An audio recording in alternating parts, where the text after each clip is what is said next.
Pasti kalian bingung sama handphone ini. Ternyata handphone ini udah turun 3 juta dari harga awalnya. Mending beli atau enggak ya? Sekarang udah 2023.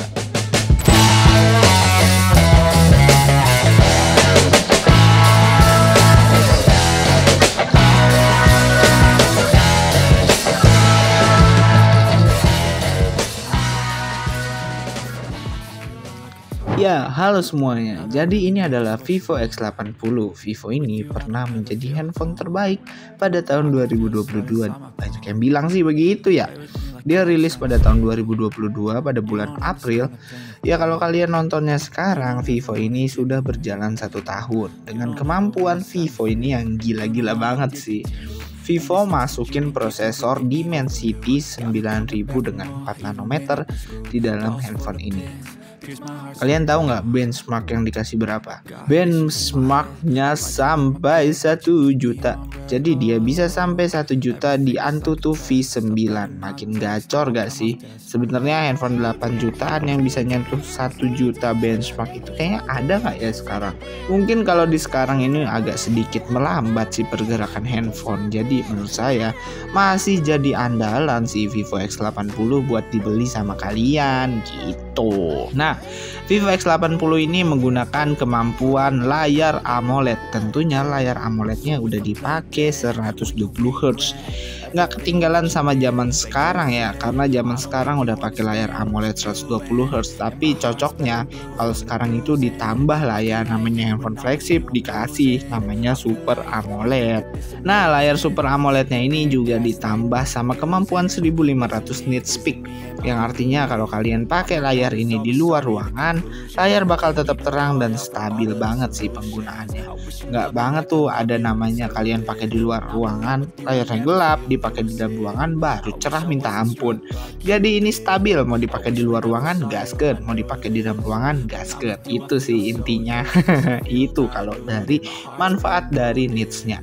Layarnya ukurannya 6,78 inci, tergolong handphone yang besar karena dia sudah pakai di atas 6,5 sih. Cuman ya kalian lihat sendiri layarnya nyaman. Terus tipenya juga udah pakai AMOLED, jadi it's okay gitu. Mantep banget sih, makin mantep kalau kalian pakai handphone Vivo X80 ini udah layarnya gede. Kalian harus tahu juga kalau dia dipadukan sama kameranya itu dari lensa Zeiss bro. Kalau kalian tahu Zeiss itu adalah produksi lensa terkenal di Indonesia. Bukan di Indonesia bro, di internasional.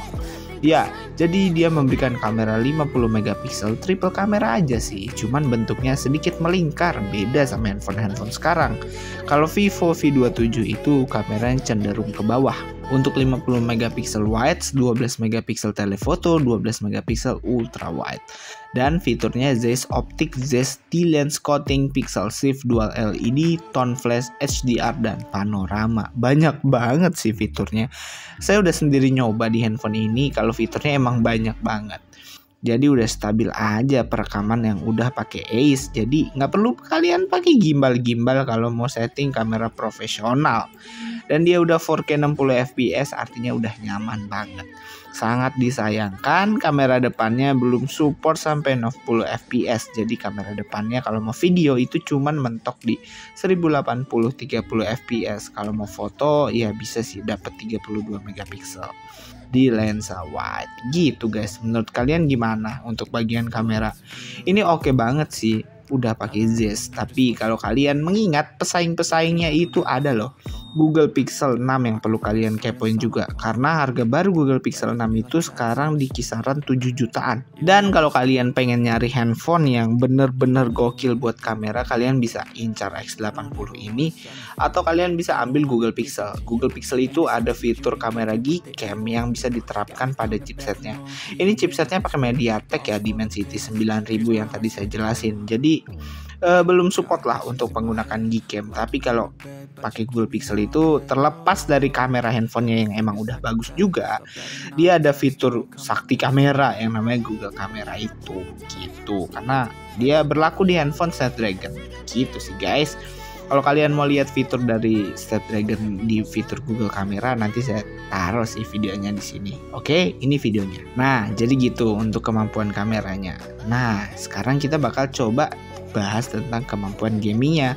Kalau dari pengetesan gaming, handphone ini tuh udah bisa main COD Mobile di kemampuan 90 Hz. Dan juga kalau kalian pengen ngetes di game Genshin Impact yang katanya berat banget, saya sih nggak main ya, cuman ya banyak orang melakukan pengetesan pada Genshin Impact ini sebagai tolak ukur dari kemampuan handphonenya. Dia bisa ngangkat di 60 Hz gitu. Jadi lancar aja sih main game-game berat di handphone ini.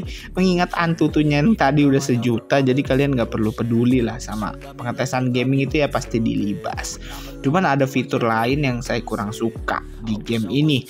Ada fitur game FPS, jadi boost FPS gitu. Kemampuan hertznya jadi dua kali lebih tinggi di game ini. Jadi kalau kalian mau main game tapi nggak direkomendasi buat game PUBG Mobile atau FPS yang butuh touch sampling lebih cepat dan lebih banyak, karena itu bikin agak sedikit delay gitu. Tapi kalau buat Genshin Impact yang main gamenya nggak butuh touch sampling yang banyak dan santai, itu bisa banget di boost ya guys, gitu sih. Untuk wifi-nya juga ini udah bisa support 802.11, Bluetooth udah ada, NFC-nya pastinya ada dong. Dan di handphone ini juga udah disupport sama yang namanya sinyal 5G. Jadi kalau kalian mau pakai kemana-mana, kualitas sinyal yang diberikan oleh handphone ini cenderung lebih stabil dan cenderung lebih mantap buat digunakan dalam penggunaan sehari-hari. Tapi kalau kalian tinggalnya bukan di daerah yang support 4G ya nggak apa-apa sih sebenarnya, cuman ya ini terkhusus yang buat tinggal di kota-kota besar yang udah support 5G, kadang-kadang ini worth it banget sih, karena ini memudahkan kita juga untuk berkomunikasi sama orang lain. Makin cepat handphonenya makin nikmat sih penggunaannya. Oke, sekarang kita bakal bahas tentang pengecasannya. Untuk pengecasan di sini Vivo sudah ngasih sama dia kecepatan 80 watt pengecasan fast charging. 80 watt itu sekencang apa bang? Ini handphone saya yang sekarang saya pakai itu Infinix dengan pengecasan 45 watt. Nah, Vivo klaim 80 watt ini bisa mengecas 50% pengecasan untuk handphonenya selama 11 menit aja. Jadi menurut kalian ini kenceng nggak? Ini kenceng banget. Karena baterai yang diberikan pada Vivo ini sekitar 4500 mAh. Kalau kalian pengen ngecas ke setengahnya itu cuma butuh 11 menit. Kalian tahu kan baterai 4500 mAh ini udah cukup besar. Kalian mau pakai di mana-mana aja dengan ngecas yang cuma 11 menit. Saya rasa ini nggak terlalu bermasalah dan mungkin bisa jadi nilai plus banget buat X80 Pro ini. Kalian nggak perlu khawatir tuh sama yang namanya baterai habis atau bawa power bank. Ya mungkin bisa jadi power bank udah nggak perlu banget sih di handphone kayak gini. Kalian ngecas atau kalian tinggal makan, mungkin kalian tinggal makan bentar gitu ya, handphone ini udah 100% sih. Kalian tinggal mandi sama makan, udah kembali lagi ke forma awal 4500 mAh gitu.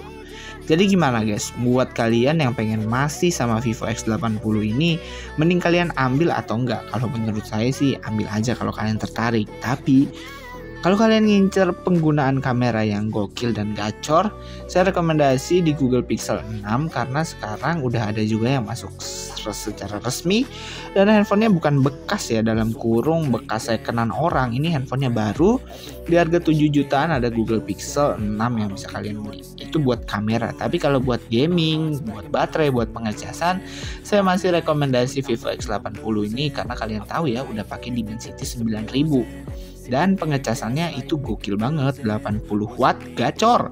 4500 mAh ini bukan adalah mAh yang kecil, jadi buat dipakai gaming itu masih ngangkat. Beda sama Google Pixel, meskipun udah pakai Snapdragon ya pengecasannya ya kurang sih menurut saya segitu, karena saya suka juga handphone yang memiliki daya tahan baterai yang awet dan juga handphone yang memiliki kemampuan pengecasan yang kencang. Jadi kita nggak perlu khawatir sama yang namanya handphone mati saat di perjalanan, karena kadang ya saat kita membutuhkan handphonenya gitu, handphonenya malah mati, tapi pas kita nggak butuhin handphonenya malah ada baterainya.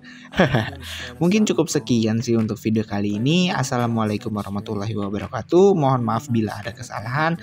Kalian bisa lempar aja apapun di kolom komentar karena saya sangat menghargai komentar dari kalian. Terima kasih.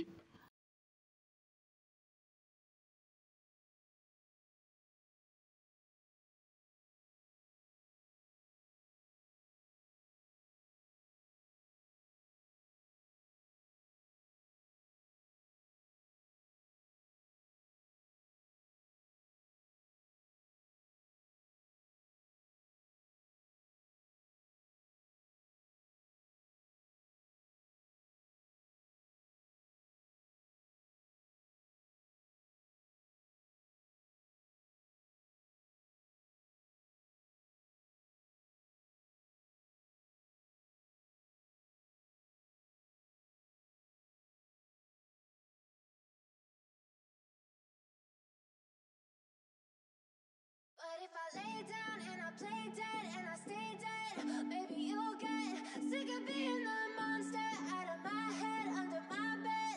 Think you're something out of my nightmares, standing right there.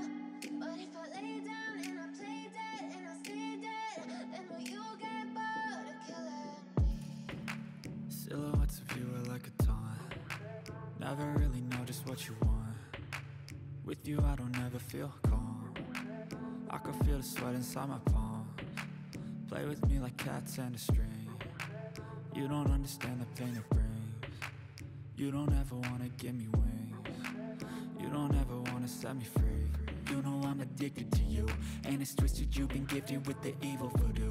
Got me coming back for more, even when I've been screwed. Dolls full of pins, pierce my heart straight through. I got issues in my head, I like you in my bed, but you keep me on red. Oh, everything is like a test, I better not text or I'll come off desperate. But if I lay down and I play dead and I stay dead, maybe you'll get sick of being the monster out of my head, under my bed. Think you're something